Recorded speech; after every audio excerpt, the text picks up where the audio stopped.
Um, there we go. All over to you, Alison. Lovely. Thank you so much. And a really warm welcome to you all. And it is warm. It's beautifully sunny. And what a difference that makes, doesn't it, in terms of how we feel? So warm welcome to this session. Is a session that I've been looking forward to because it's on a topic that I think is really important at all times, but particularly now, after we've had this incredibly difficult 14 months. So I'm hoping to share lots of sort of practical hints and tips with you today, but also obviously we have the question and answers at the end. So it's an opportunity to ask anything you think I might be able to help with, really. So a little bit about me before I launch into the topic. So as you know, my name is Alison Craig and I'm director of Alison Craig Coaching Limited and have been for the last 7 years. So we've worked with lots of different organisations across that time, across 13 sectors with companies that are both small and large and charities. And that's partly what I love, the variety of working with lots of different people, not least because I spent 26 years at John Lewis before setting up the business. So that was a very long time in one place. I loved it, but actually it's been great to have that variety since leaving. So the first half of my career was leading sales and operational teams, and the second half specialising in people development, with time also as a local board member. I'm a qualified coach, and it's a part of my job that I love. And I tutor the ILM Level 5 in coaching and mentoring. And if I were to sum up what I think we do at Alison Craig Coaching Limited, I would say it's that we help managers get the best out of themselves, out of their teams, and out of the people around them. That's kind of why I'm here today, because I really feel like our managers need our support right now. So I'm just going to cover the aims and agenda before we get into the detail. I think this is a chance for us to reflect on the challenges that people managers face now after everything we've been through, and to start identifying the skills and the behaviours that could really help them as we start to move forward outside of this pandemic. I really want to provide you with a useful framework as well that you can use quickly to assess whether the right conditions are in place for people to perform at their best in your team or your organisation, because of course the manager is integral in setting that environment. So in terms of the content, we'll just remind ourselves, I'm sure we all know, and that's why you're here, but we'll just remind ourselves of the importance of leadership in our people managers. We'll look at that framework, which, as I say, is really to help you think about how do we drive the development of our successful teams? How do we engage people? How do we really make sure that people can perform at their best? And as we look through those 3 C's, we'll weave in the current context and challenges. And no doubt you'll add to that as you talk to me through the session and as you ask questions at the end. I want to give you a chance as well to reflect on those 3 C's and think, for you or for your team of managers, what are the current strengths? Or what are you already doing really well? What can you rely on in those 3 C's? But maybe also where we need some additional focus to really support our teams in performing at that best. Questions and answers at the end. We'll try and leave at least 15 minutes for that, but I'm conscious that I want to make it interactive as we go through. So there'll be little bits of questions as we work through, which obviously then might dent into our 15 minutes at the end. But let's see how we go. I'll do it as quickly as I can without talking too fast, I hope. So leadership and why it's so important. So we've got some statistics here about the importance of having confident, engaging and effective people managers. And as Jen said, you will get the slides, so don't worry about trying to jot any of that down. Indeed, thank you to HR heads, because they shared these statistics only about a week ago on their LinkedIn feed. And you'll see that we're facing potentially a talent exodus. So around 32% of respondents in a survey said that they were looking to switch roles in the next 6 to 12 months.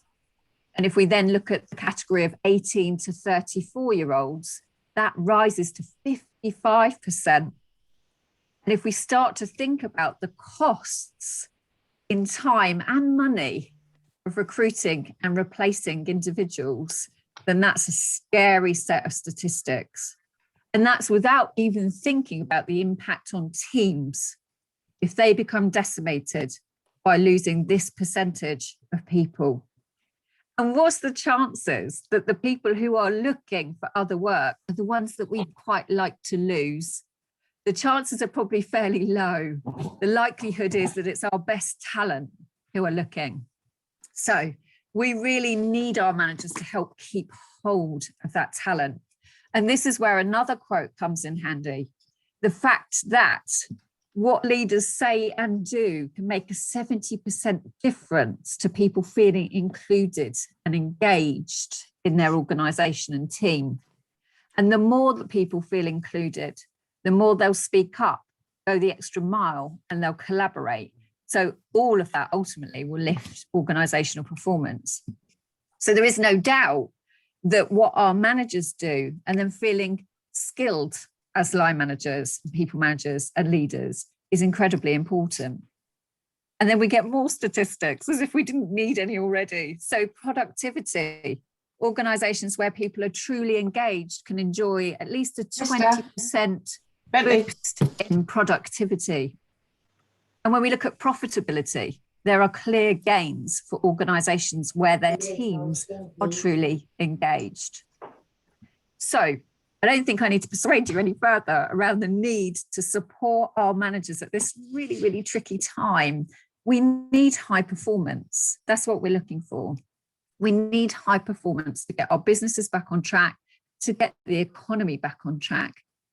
But we need to be honest and say that's actually quite tricky right now. So it's quite tricky for ourselves to perform 100% at our best. It's tricky for our managers and it's tricky for our people. And this is on the back of an incredibly tough 14 months. So that's been tough professionally, but also personally for people. You know, if we think about our teams, everybody's experienced it slightly differently. We may have had some who've worked the whole way through, and as much as they've been grateful for that, it's been a hard slog. We'll have people who've been on furlough and they've had the uncertainty of that, and maybe being in and out on furlough too. We've had people with their roles at risk of redundancy. We've had new starters who've begun in the pandemic and never met people face to face until recently, if they've been lucky. And we've had businesses that have been open and then shut again. An amazing level of uncertainty and anxiety for people professionally across the last 14 months. And you know that. You will have lived through that too. And from a personal perspective, we know many of the tough scenarios that people have faced in isolation during lockdown, tensions within their family, homeschooling, health anxieties, bereavements, missed family opportunities. And this is the backdrop that we're expecting our managers to work in. We're expecting our managers who've lived through that themselves to then get the best out of their people who may have experienced lockdown, the pandemic, differently from how they have. So there is no doubt that we need to support our managers at this tough time and our teams alike. And as restrictions continue to lift, we've got to support managers with getting the right balance between supporting their team and driving performance. So this is where I want to introduce this simple framework that can really help us look at what we are providing. So a guy called Alfred Adler, who's a psychologist, said that for people to perform at their best, they need these 3 C's: clarity, confidence, and consequences. So these 3 C's need to be in place for our managers, but also for the wider teams, if they are to perform at their best and feel supported. What I'm going to do is work through each of those C's and give you the opportunity to think about them either for yourself or for your team. And on that note, it would be great to know which hat you have on when you're sat here with us today. So we have a very quick poll to ask you, what viewpoint, what perspective are you listening in and participating today? So Jen's just launching that for you. If you could quickly fill it in for us, that will give me a feel for who we've got in the room. Can you see that, guys? I can see it. Excellent.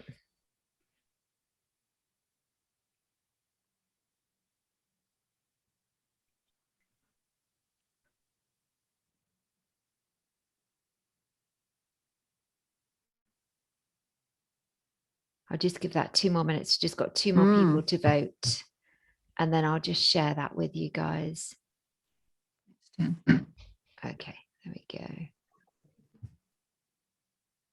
Fantastic. Can Okay. you see that? Yeah. Yeah. So more than half of you are here with 2 hats on. One as a manager yourself and also for your wider team. Okay. And then 32% on behalf of the management team in the organization and 16% as a people manager yourself. Okay, lovely. That's really useful for me to know. And obviously, as we go through, I'm happy to take questions from any perspective. But thank you for taking part in that. So I'm just going to close that on my screen so I can see you again.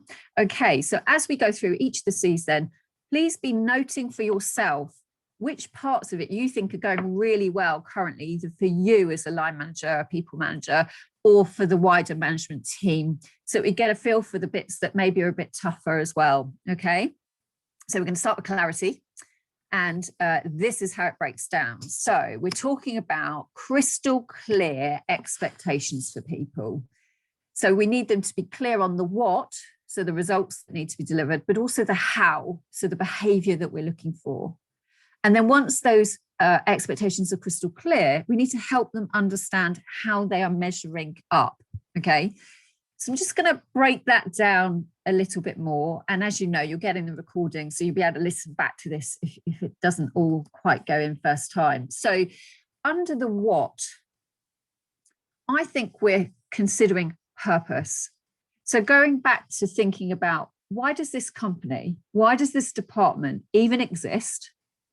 And why at the moment in this situation, is it really relevant and important to our clients? Whether those clients are internal or external. So that's the first thing. The second thing is the vision. So where did we intend to get to before all this happened? And actually, what's possible now?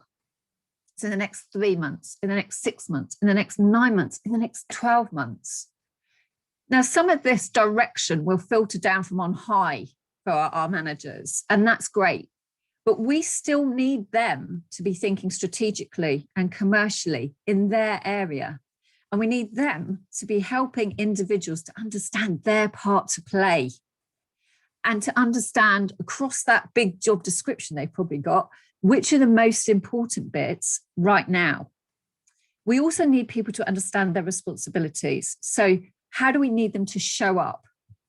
And as we continue to work remotely or in a hybrid approach, actually, what does their availability need to look like? Particularly as the world now reawakens and we seem to be getting busier and there's more volume of queries, et cetera, et cetera. And what's the SLAs? What's the service level agreements on returning emails, et cetera? So helping people be crystal clear on all of those expectations around the what. And then we move into the how. So actually, what behaviors are we looking for? What's okay and what's not okay around here? What do our values look like in practice, day in, day out, in the circumstances we find ourselves in? And I think we have to remember that at the moment, people are a little bit rusty. So they're a little bit rusty around social skills, for example. I find even myself being a little bit rusty when I'm suddenly interacting face to face with other people. So our managers need to have empathy. They need to be able to put themselves in the other person's shoes and see the world through their eyes and support them and bring people together to help increase that confidence around social skills and that ability around social skills. And then the final part is around progress.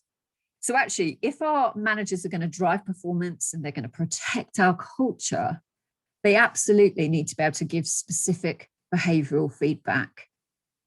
Now, this is something that managers often find tricky, to be honest, even in the best of times. And right now, they know that their people have been through a tough time, so they might be more reticent to give it. And also, they may be needing to give this feedback via Zoom or Teams, which adds another barrier and another reason why they might sort of shy away from it and feel like they can't do it. And yet they absolutely must. Because in my experience, when somebody's got a piece of feedback to give and they don't give it, it leaks out in other ways. The person realizes that there's something not quite right, but they don't have the luxury of knowing exactly what it is. They don't have the luxury of knowing what they can do to put it right. So we have a responsibility as a manager to do that. And we need to support our line managers with how they do that. And they need real awareness of what is actually going on with their team. So they're going to need to check in with them regularly. They're going to need to ask great open questions. They're going to need to listen actively. They're going to need to discover gaps in their understanding. They're going to need to work out what obstacles are getting in the way of that person performing and why they need to be giving that feedback to them. And they can't make assumptions, particularly when they're working remotely. So there's actually quite a lot goes into this first C in terms of getting the expectations clear and then helping the person understand how they're stacking up against that and what they can do. Okay. So this is the first C. And I'd love to give you an opportunity to just jot down what you think the overall score would be, either for your area or for your management team currently. So on a scale of 1 to 10, with 10 being exactly where you would like this C to be, what would you rate it? And you don't need to shout it out, but you can save that for the end and it might help inform questions as we go through. So Jen, do we have anything in the chat box to answer before we move on to the next C? Oh, can't hear you. Doofus, there you go. First unmute. There isn't any comment in the chat box, but I just put, I think the difficulty has been really compounded and compacted by being remote. So for me, I find, and you know, my team are on here, but as an individual, I can put my game face on. I can do the smiley, active, you know, bubbly Jen thing, but actually might be having a minor crisis in the background. My manager wouldn't know that because I can be, everything's scheduled. There's no spontaneity to it. And as a consequence of that, I think people can put your game face on and be perceived to be okay, particularly in that behavioral aspect. Yes, I agree. And I think that's a skill of the managers in terms of their one-to-one catch-ups with people, where they ensure it's not just about tasks, but it's also about the person, but also not putting them in a position where they feel vulnerable, but they feel able to open up. And I think part of that is about the manager being authentic, the manager being honest about what maybe they found tough, how they might be feeling right now, without losing that strong leadership position, being authentic and acknowledging how rubbish maybe it has been for them, for the team. And it just enables other people to think, oh, okay, well, if it's all right for them to say it, then I can be honest and I can open up and share what's getting in the way for me, what's difficult. Yeah, so, Elliot's just chipped in on totally that. Right. It is that remote working. So he said establishing and maintaining culture has been really difficult. Informal aspects of relationships take much more effort with a dispersed team. And Sam Bedford's agreeing, lots of new starters and team members and team leaders due to growth, but assessing things remotely is challenging. I've got people who haven't met, you know, we're placing people and they haven't met anyone in the business, you know. I've got a friend who's an MD and he's joined the business as an MD and actually hasn't met anyone. Yeah. And I think what you're all doing is reinforcing how tricky it is. And I think what we're saying is that our managers need to be pretty skilled, more so than they ever were before, because a lot of what happened before was sort of by osmosis, wasn't it? We were all in the office together and the new team members happened to hear what other people were doing, or they could be called into a little opportunity to learn or to meet new people there and then on the spot. And that has gone. And even going forwards, if we're working in a hybrid model, there will be times when not the right people happen to be around them for them to learn from. So I think what's happened is we have to be much more thoughtful and much more intentional around our leadership. We can't take anything for granted.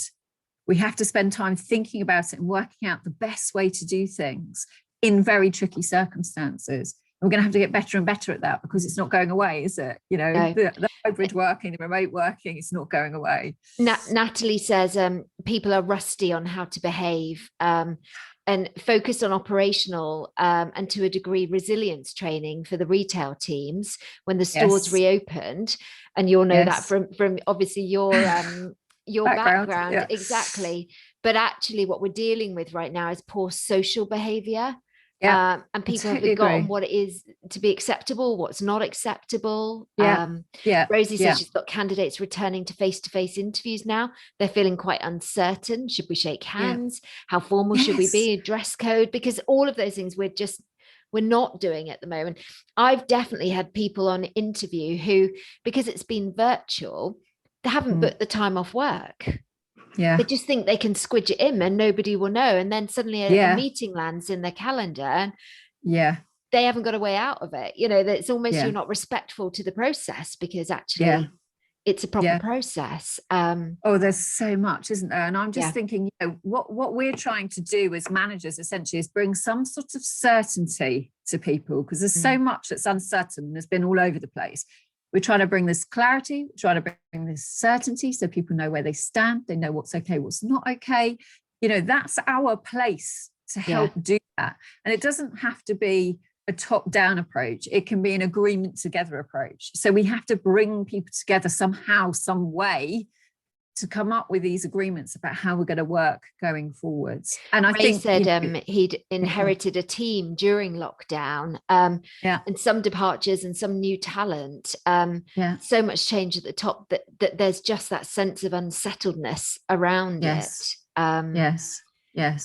Yes. And we know what happens when people feel unsettled. We see strange behavior. It comes out in funny ways, doesn't it? We see strange behaviors. People don't always come out and say that's how they're feeling. They don't always know how to label how they're feeling.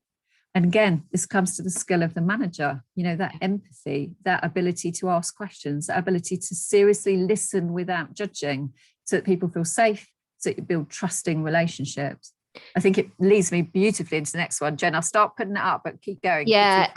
Emma says Maslow's hierarchy of needs is a really good thing to remember in that, with people struggling issues near the bottom of the pyramid, perhaps. Absolutely. You know, God, it's something we all learn, right? But how many times do we use it as a framework or refer to it? That's a really good shout there, Emma. And Michael has said time management is critical. To manage remotely can appear to take longer.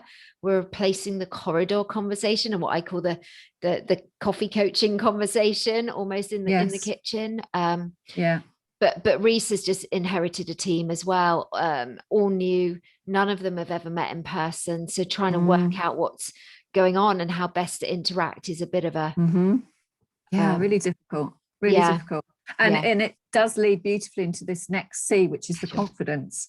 Because take everything you've all just been saying into account, and actually people's confidence levels, even as Jen said, if on the front of it they manage to put on their game face, I think probably all of us have had our confidence affected over the last 14 months, even if we don't realize it. And then we need to think, how does that translate into behavior in the workplace?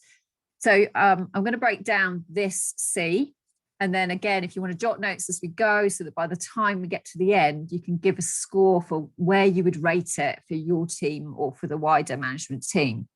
So this one is all about having confidence in what they're doing, and also in connections, how connected they are, and also how they are perceived.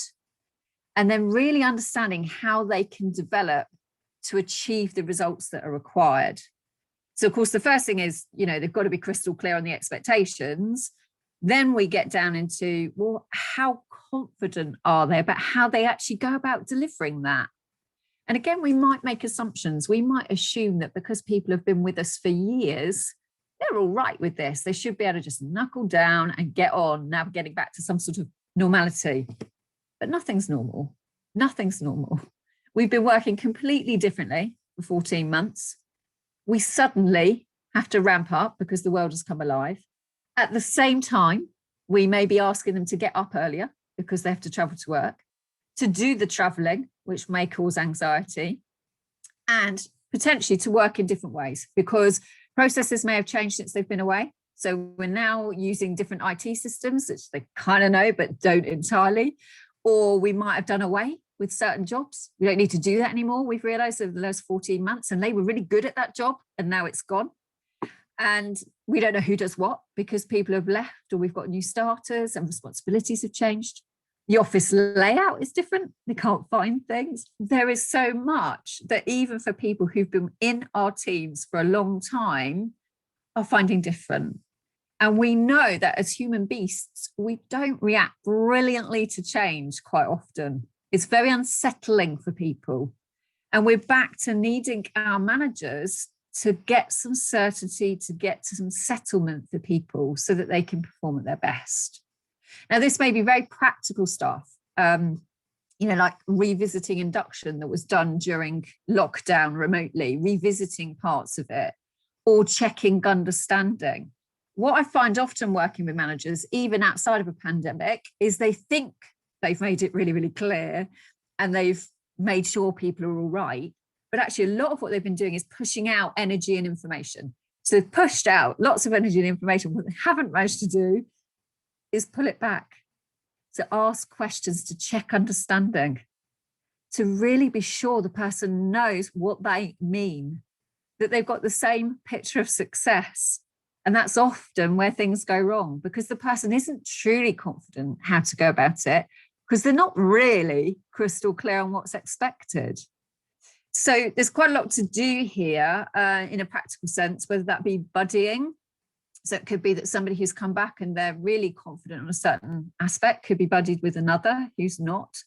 And there's definitely a place for managers to set clear objectives so that the person is confident about what their own personal focus should be. And therefore questions can be asked around that for them, so that we can check they're happy with that, confident with that, and they get back that certainty.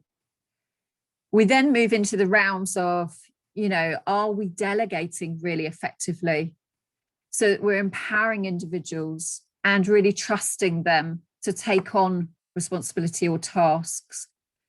Are our managers truly letting go as opposed to abdicating responsibility? We've got to be careful there, because we had to during lockdown.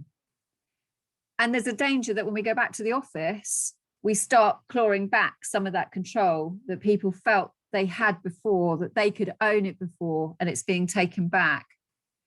So we need our managers to delegate effectively, to build confidence and skills across our teams.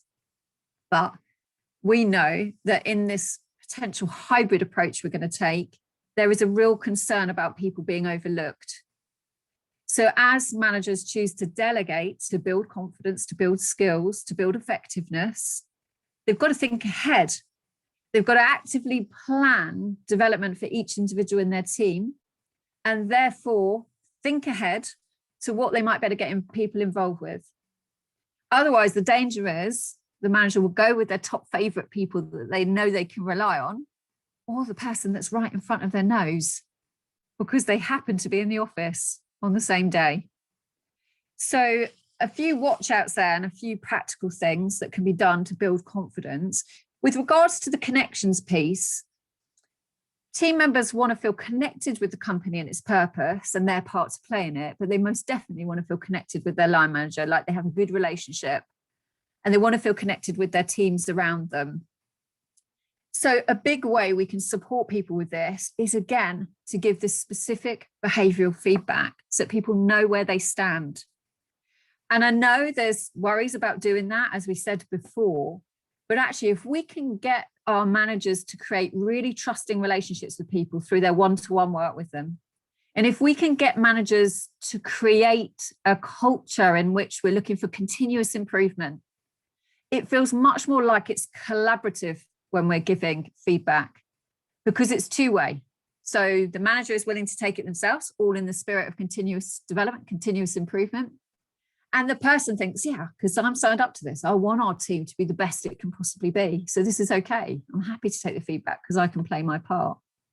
So there's quite a bit to do here, where we've already said that social skills are rusty. People are feeling a bit uncertain.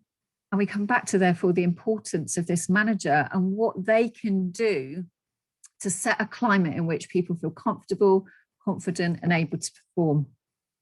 And our managers need to demonstrate inclusive leadership. So really treating people as individuals, really welcoming diversity of thinking, diversity of approach, and being careful that they're not now looking out for a little collection of mini me's or carbon copies of themselves. And inclusive leadership gets harder when some people are working remotely. So those inclusive leadership skills need to be even more heightened in our people managers.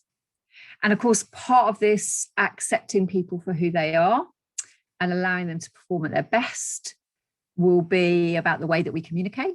It'll also be about not being afraid to have conversations about mental health, knowing how to signpost people so that they get the support they need, but without any perceived judgment from the manager as they do so. And that can come even from closing the conversation down incredibly quickly because the manager doesn't feel comfortable with it. That can be perceived as judgment. That can be perceived as they don't really understand. So we're back to the empathy. And I think connection with the team, that's where the manager's skills in bringing people together and helping them work collaboratively, even if they're in diverse remote settings, is incredibly important. And then finally, this piece around them being really clear about how they can develop helps their confidence. This is where I think, we talked about feedback before, no doubt about that, that's not going away. But I think coaching skills are incredibly important. Now, I'm going to say that because I'm a qualified coach, but I genuinely think they're incredibly important because this is about managers being able to ask the person question so that they recognize their own gaps in their skills and knowledge. They recognize and say what's getting in the way, and they take ownership of how they want to take that forward, how they want to develop it, how they want to get better. That's how we build resilience in our teams. That's how we help them when they face yet more change as we go forwards, because it isn't going to go away. Sadly, it isn't going to go away. Can I just say you make that sound so easy, Alison? Oh, no, it's not. So go to the practical. How do we do that? Which bit, Jen? Which bit are you talking about? Getting them to be mindful of and to identify their own gaps and how they want to take it forward. And, even just getting the conversation around identification, I think is the hardest bit. Yeah. Oh God, you've got to be careful here, Jen, because you get me talking for hours on this, as you know. So, I still spend a lot of my time helping managers understand about coaching skills and even using the framework of grow, so we say to the person, okay, so come on, just tell me, what is it you think we're trying to achieve here?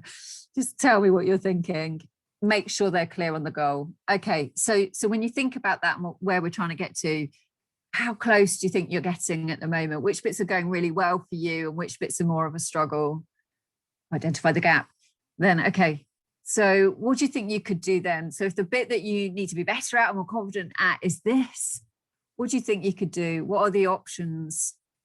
And get them to think, I could buddy with such and such, or I could go and read such and such, or get them involved in it so that it feels again like a collaboration rather than a judgment down that you're not doing this right, you're not doing that, what you need to do is this, what you need to do is that. And the person still goes away thinking, Rikes, I don't know how to do that. So we're just spending, and I say just spending because everybody's probably sat there thinking, crikey, that'd take forever. It doesn't have to. It doesn't have to. Literally, if we can develop coaching skills, then it can take 2 or 3 minutes. And it gives them ownership, doesn't it? Great. That's the thing. They suddenly own their own development plan. Yeah, and they come up with options that they know will work for them. And you help them then risk assess that back against what they're trying to achieve and say, right, okay, so how likely is that to get you to a 10 out of 10 on that now then? That's an 8. Okay, what else do we need then? What else might we need to put in place for you to feel like you can get it from the 8 to the 10? And it can, you can see I get excited about it, but it can actually be quite good fun doing this with people because they really feel like they're coming up with a plan that's going to help them perform well. I don't know many people who go to work to do a bad job. No. In fact, I don't think I know anybody. So, and actually, Emma just said that people then start to learn how to coach themselves, how to almost self-solve. And yes, that is then when you're really in development phase, I think. Yes. When they come to you and they say, right, okay, so this is the issue. This is what's happened so far. This is what I think I'm going to do about it. And so actually all they're needing is a bit of reassurance for a while, and then they'll run with it. They'll go with it. And this is what we need, isn't it? If we're going to drive our businesses forward, if we're going to get this economy working again, we need people to be really productive. We need people to take ownership. We need people to be confident. We need people to be resilient. We need them to pull together and work out creatively how they can overcome problems. I really like what, really sorry possible. to interrupt. I really like what Elliot's just written. There are another 2 C's that can really help. Call it out, name the issue to give permission to discuss it. So let's talk about mental health, as I can guess that a number of us may be struggling and don't want to say anything. And the other one, check in. Is everyone okay with this? Yeah, you know, that sort of, you know, do we all understand? Are we all on the same page? Yes, and actually, yeah, I mean, those are really, really strong points. But I think it's that being careful again, because quite often people will sit there and go, yeah, it's all fine. Yeah. When we say, are you all on the same page? Is it okay? Yeah, it's all fine. Really? How do we know? What does fine look like for them? So it's then delving underneath and trying to get them to say back. So actually saying, okay, so what have you taken from this conversation? What are you thinking are your first steps? What are you thinking might get in the way? So delving a bit deeper, because I think often managers are really shocked. They say, yeah, but they all sat there and they said, yeah, it was fine. And now 2 weeks on, nothing's happened. Nothing's changed. We're not working on it. And what we find is that in reality, they weren't okay, but for whatever reason, they didn't find a way of saying it. So as you say, it's the check-ins as well. So we don't just have the blanket group communication, we'll have check-ins with people afterwards to check what they are really thinking rather than what they're collectively thinking.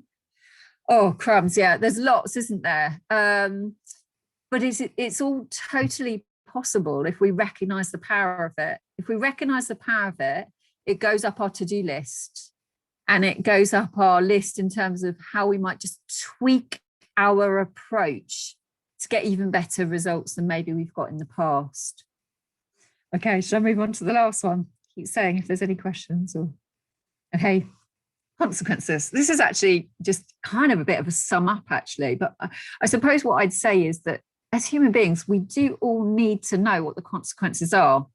So we need to understand why we would bother to spend time on something, why we would bother to put effort into something. We need to know what we're moving towards or what we're moving away from. And that's what motivates us.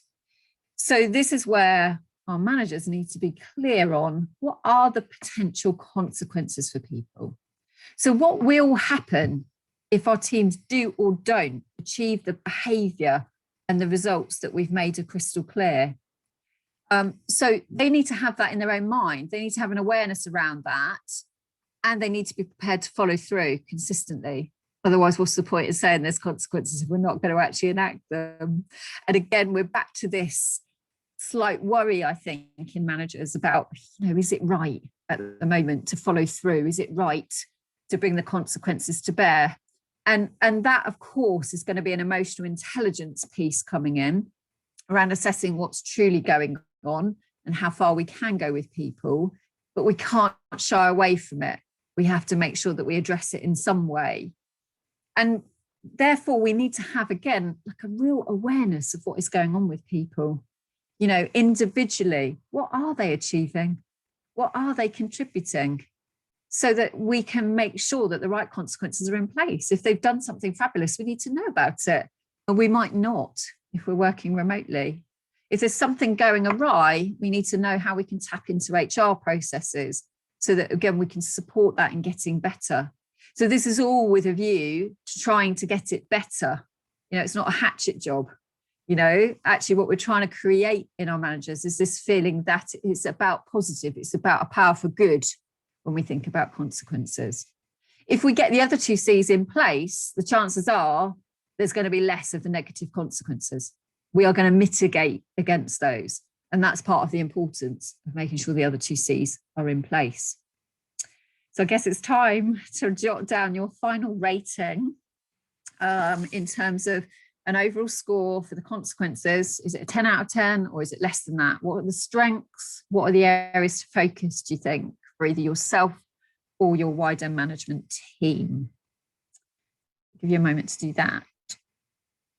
And then we're going to reflect on where we think the main area for focus is?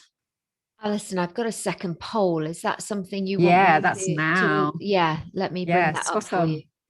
So this is just to get us thinking about which of the 3 C's, I mean, they're probably all quite tough right now, but which of the 3 C's in particular do we think needs more focus in your organisation at the moment?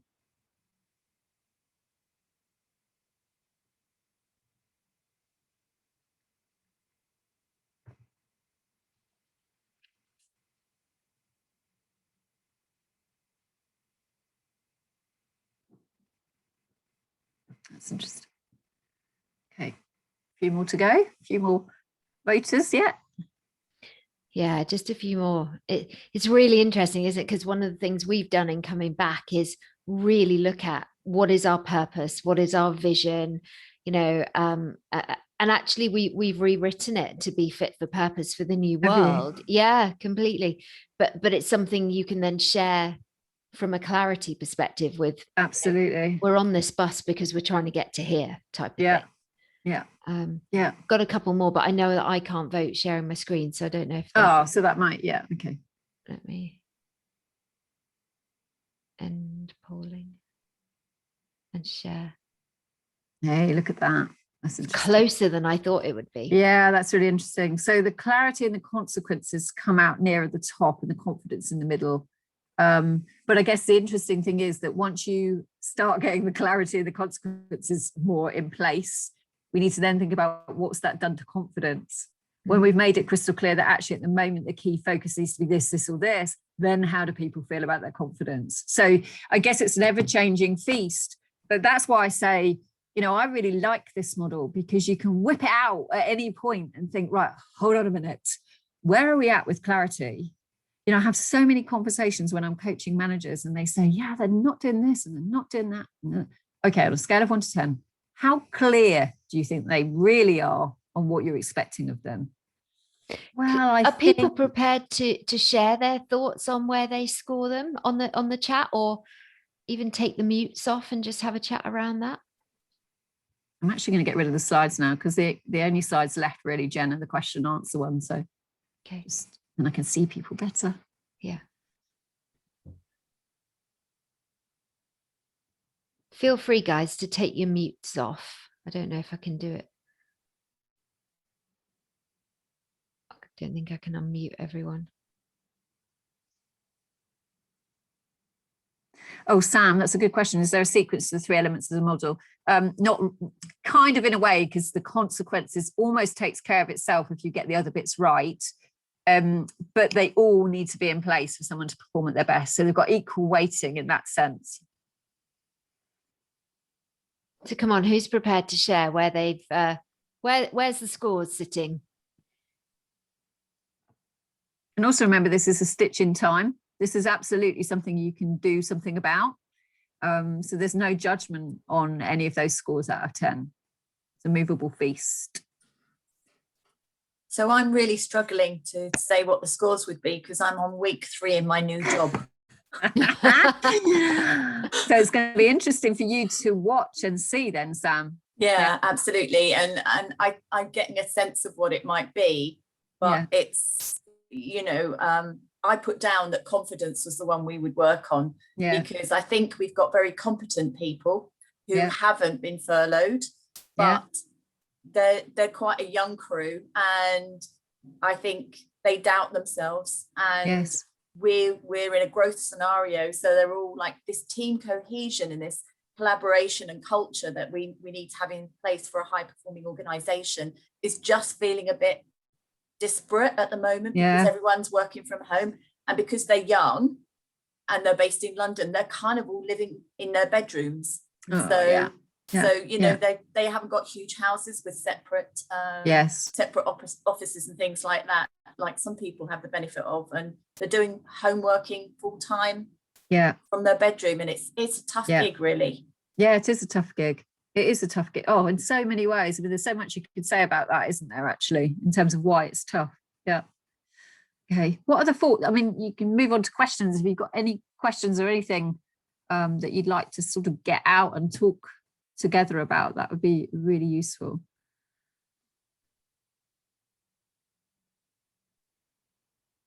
I was going to say, Alison, from a candidate perspective, I think there's just still so much uncertainty out there. And so when we're sort of headhunting and approaching candidates, people are sort of a little bit nervous about, is there going to be a third wave? Is it time to move? Isn't it a good time to move? But the market has picked up phenomenally. And I think generally people are feeling confident to move, but there's underlying, am I going to be, the first one in and the first one out if I move? Why should I be in a secure job that I'm comfortable in?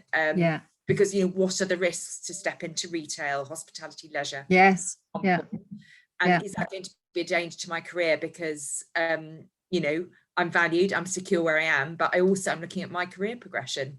There's a mismatch as well. There's a mismatch between candidates who are quite eager to move, and they might be just disenchanted in the way that they've been treated through the last year or so, and are ready for the what next. They might have been looking to move beforehand, and COVID has just put a blocker on it, and now they're good to go again. But actually there's still a little uncertainty with the businesses, so we're really busy, and there's a lot of vacancies out there, but they're hedging their bets, and those vacancies are being positioned as fixed term contracts. So there's a mismatch between what the talent's prepared to do in terms of their leap and what the clients are asking for. And that needs to reconcile for the whole economy, I think, to really kick off again. And then I suppose I think about, so then the line manager, when they come in, there's quite a lot of power, if you like, in their hands around how you help that person feel. So going back to that purpose, that vision, making it clear how this business is relevant right now. What difference can we make to our clients? And what's your part to play in that? How can you influence that? So you can't take away the fear that's right there in the back of their mind, but you can certainly focus them in terms of how they can make a difference to the success of this business and help it move successfully forward as best as is possible. Obviously, there are always things outside of our control, but there are bits we can control.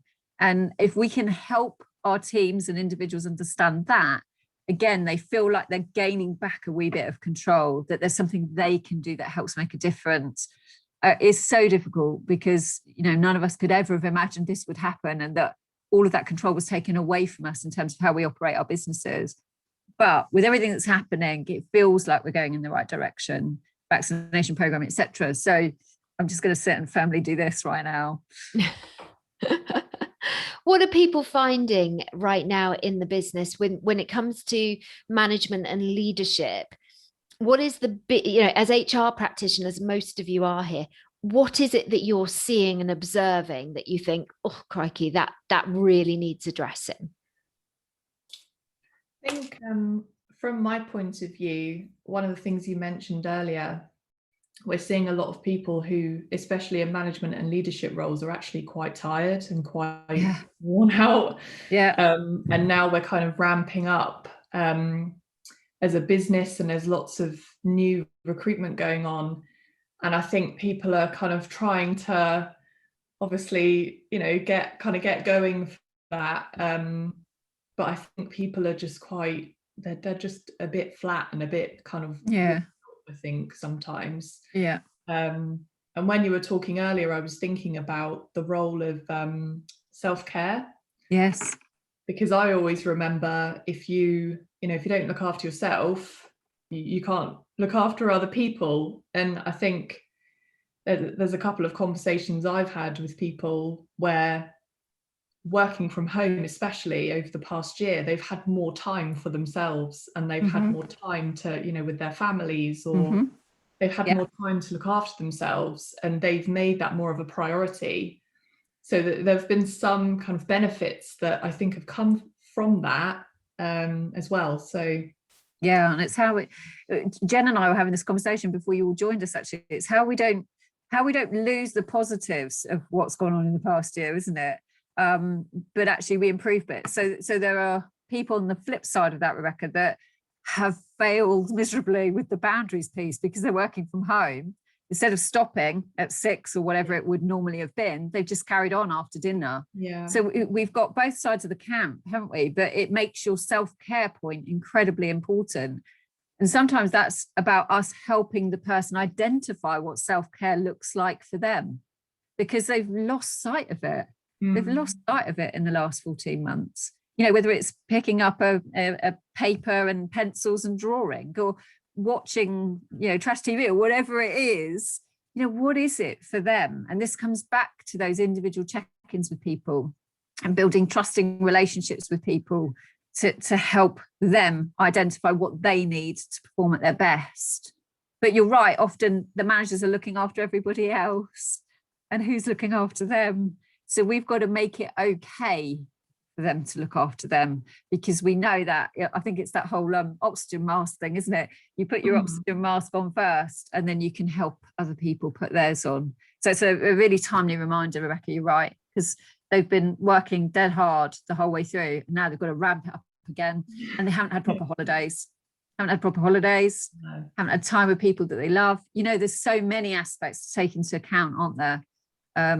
And that's where the empathy comes back as well, being able to put ourselves in other people's shoes and see the world through their eyes. Yeah. Just on that, and I was having similar thoughts to what Rebecca's talked about, and I think one of the things that's come to my mind is, how do we support managers, but actually go further than that in terms of, you know, most organizations have some kind of leadership framework or, you know, expectations of leaders. Resilience is often in there, but I think that's often just an excuse that will give you too much work, will stress you out, and we expect you to suck it up. Whereas actually, I think, you know, that's not what resilience should be. But actually, you know, how do we look to build this self-care and this renewal, and, you know, all of these things that we all know we need to do, but often that's the first thing that goes. And I think, you know, so for example, with my teams, I've always said around their personal development and going out networking, put it in your objectives, or it will always feel like a nice to do.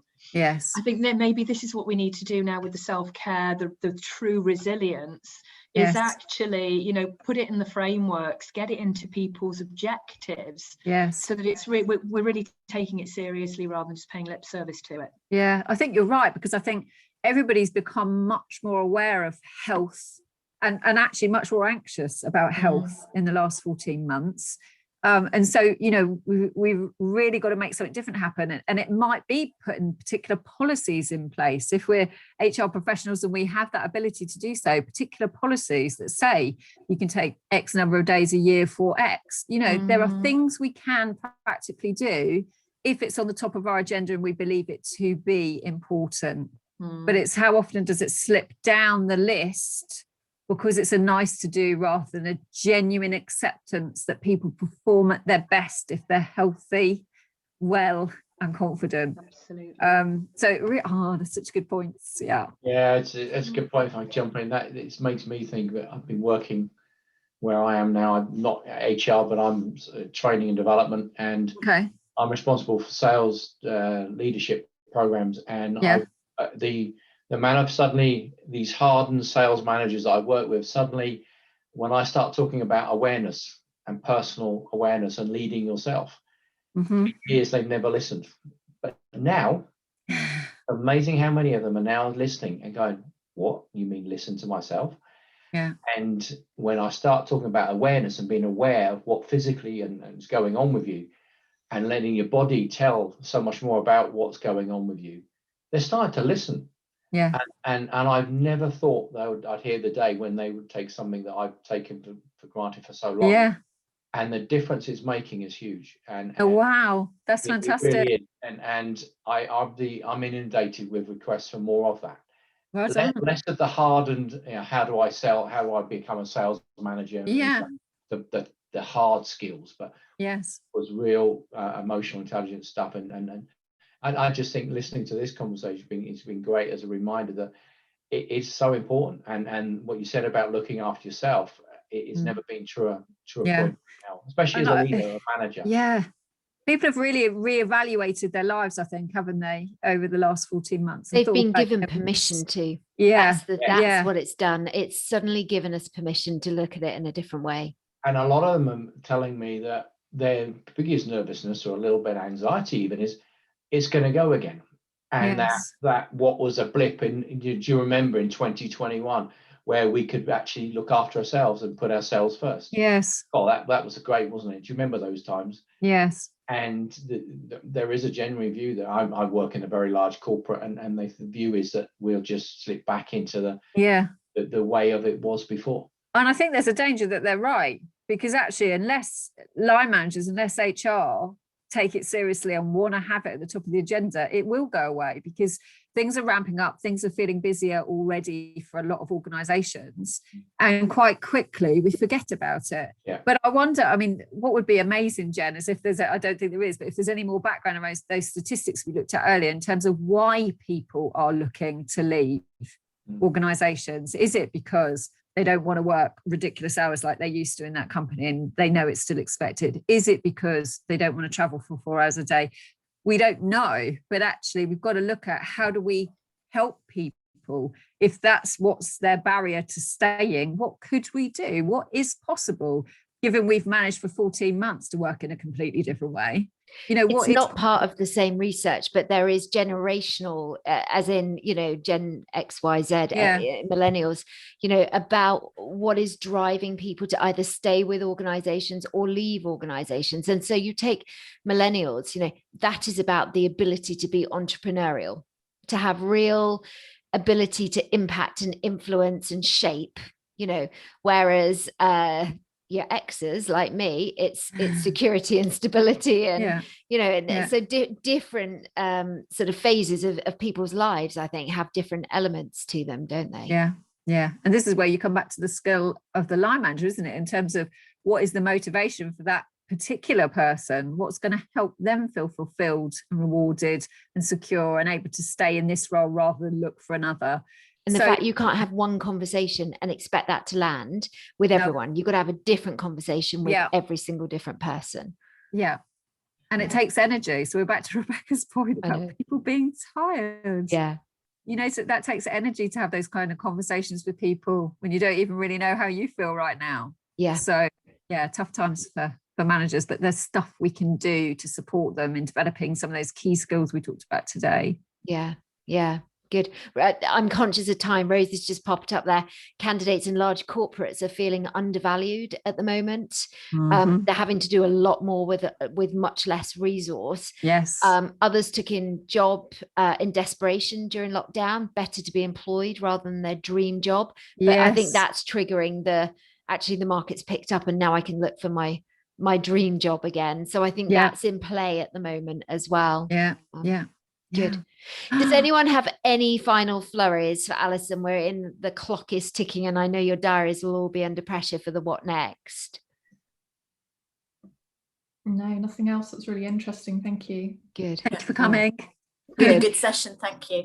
Well, Thank everybody, amazing to see you. I will send out an email with, as I say, slides and recordings. Alison will be copied in on that. So please do reach out to her if you want to continue that conversation. You did have a slide at the back, Alison, which gives some details about the course you're running. So that'll be on the slide deck that we send out so that everyone can see that.